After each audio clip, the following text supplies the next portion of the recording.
اعوذ باللہ من الشیطان الرجیم بسم اللہ الرحمن الرحیم۔ معاصم برقی میں صحیح سند کے ساتھ امام باقر علیہ السلام سے منقول ہے کہ حضرت رسول محمد صلی اللہ علیہ وآلہ وسلم ایک شخص کے پاس سے گزرے کہ جو باغ لگا رہا تھا۔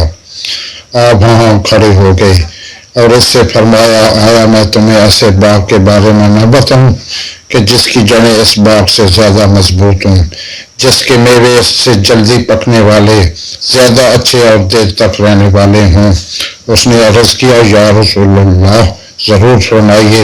تب آپ نے ارشاد فرمایا کہ صبح شام کہا کرو، سبحان اللہ والحمد للہ ولا الہ الا اللہ واللہ اکبر۔ اللہ پاک ہے، حمد اللہ ہی کے لیے ہے، نہیں کوئی معبود سوائے اللہ کے، اور اللہ بزرگ و برتر ہے۔ تو ہر تسبیح کی تعداد کے برابر بہشت میں تمہارے لیے انواع و اقسام کے میوے دار درخت لگائے جائیں گے۔ یہی بہتر تسبیحات اور وہ باقیات اور صالحات ہیں جن کا ذکر قرآن مجید میں آیا ہے، اور یہ مال دنیا سے زیادہ بہتر اور پائیدار ہے۔ آمین۔